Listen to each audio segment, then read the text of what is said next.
अध्याय नंबर 15 के श्लोक नंबर 1 में बताया गया है कि जो संसार रूपी उल्टा लटका हुआ पीपल का वृक्ष है, उसके सभी विभागों को जो खोल के बताएगा वो तत्वदर्शी संत है। कबीर सागर में जो है पूर्ण गुरु यानी तत्वदर्शी संत की पहचान बताई गई है।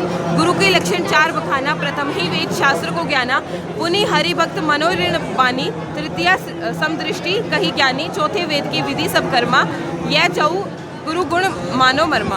यानी ये जो है गुरु के लक्षण बताए गए हैं, 4 लक्षण बताए गए हैं। पहला वेद शास्त्र का ज्ञान होना चाहिए। दूसरा वो लोगों के अंदर भगवान की भक्ति जो है वो दे, उनको सही भक्ति उनको बताए। तीसरा जो है सबको एक दृष्टि से देखे, कोई ऊंच नीच का भेद वो ना ही करे। चौथा जो है वेद की विधि से सारे कर्म यानी भक्ति जो साधना वो बताए वो सारे वेद की विधि से बताए। ये 4 जो गुण है ये तत्वदर्शी संत के बताए गए हैं। यहाँ पे उल्टा लटका पीपल का वृक्ष बताया गया है के द्वारा।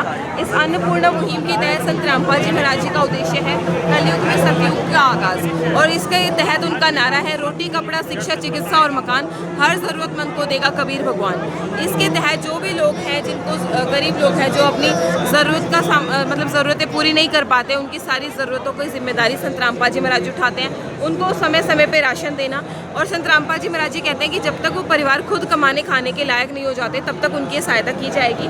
उन्हें सारा राशन दिया जाता है। उनका राशन खत्म होने से पहले वो बता देते हैं कि हमारा राशन खत्म होने वाला है, तो फिर उसके बाद जो है उन्हें राशन खत्म होने से पहले दोबारा राशन दिया जाता है। साथ ही साथ घर की जो ज़रूरी चीज़ें होती हैं जैसे पहनने के लिए कपड़े हो गए, रसोई का सामान हो गया है, फर्नीचर हो गया, जूते चप्पल हो गए, रज़ाई कंबल चद्दर हो गए, जो भी मूलभूत चीज़ें होती हैं वो सारी संत रामपाल जी महाराज जी की अन्नपूर्णा मुहिम के तहत उन लोगों तक पहुँचाई जाती है। साथ ही साथ जो लोग बीमार होते हैं, जो मतलब कुछ लोगों को ऐसी गंभीर बीमारियाँ होती हैं जिसका इलाज वो नहीं करवा पाते, तो उसका इलाज संत रामपाल जी महाराज जी करवाते हैं। जब तक वो ठीक नहीं हो जाते तब तक उनके इलाज का खर्चा, उनकी दवाइयों का खर्चा सब संत रामपाल जी महाराज जी उठाते हैं। साथ ही साथ जो लोग अपने बच्चों को स्कूल नहीं भेज सकते, उनकी शिक्षा की जिम्मेदारी संत रामपाल जी महाराज जी ने उठाई है। उनके बच्चों को स्कूल भेजने की जिम्मेदारी संत रामपाल जी महाराज जी की है। साथ ही साथ स्कूल के लिए जैसे स्कूल बैग हो गए या स्कूल यूनिफॉर्म हो गई, जूते हो गए, किताबें हो गई, वो सारी चीज़ें संत रामपाल जी महाराज जी पहुँचा रही है।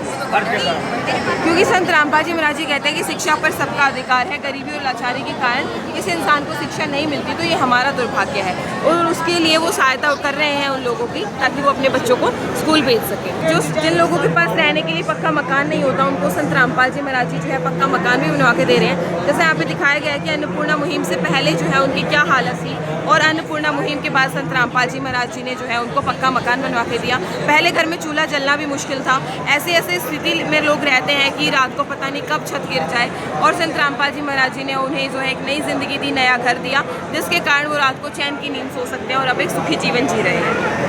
संघर्ष में काल में सत्य ज्ञान का प्रचार। संत रामपाल जी महाराज जी की ये 2006 की तस्वीर है जब वो सत्संग किया करते थे। तो शुरुआती दौर में संत रामपाल जी महाराज जी का बहुत ज़्यादा विरोध हुआ था। उस समय मतलब अनेक बाधाएं आई थी, लेकिन वो कहते हैं ना कि जिसको भगवान ने अपने मार्ग का प्रचार करने के लिए चुना हो उसका लोग क्या ही बिगाड़ सकते हैं। बिल्कुल वही हुआ। संत रामपाल जी महाराज जी अपने मार्ग पर डटे रहे, लोगों को सत्य ज्ञान बताते रहे, प्रचार करते रहे, और लोग समझ भी रहे हैं। और आज इसका परिणाम है कि वो अपने मार्ग से जो डिगे नहीं, इसका परिणाम है आज लाखों की संख्या में उनके अनुयायी हैं जो कि सच्ची भक्ति कर रहे हैं, शास्त्रों के अनुसार भक्ति कर रहे हैं और एक सुखी जीवन जी रहे हैं। श्री संत रामपाल जी महाराज जी ने जब पिछले साल जब बाढ़ आई थी तो उस समय 400 से भी ज़्यादा बाढ़ प्रभावित गाँवों में जो है राहत सामग्री पहुंचाई थी। ऐसे ऐसे गांव थे जहां पे लगभग पूरा गांव पानी में डूब गया था। वहां पे संत रामपाल जी महाराज जी ने करोड़ों की सहायता करी, उन गाँवों से पानी निकलवाया, उन लोगों को नई जिंदगियां दी, उन्हें जीने का जो उनका मतलब एकमात्र उद्देश्य था, वो खेती करते थे, एकमात्र साधन उनका था, वो उन्हें वापस दिलाया और उनको नई जिंदगियां दी। इस मदद से प्रभावित होकर संत रामपाल जी महाराज जी को सम्मानित भी किया गया था।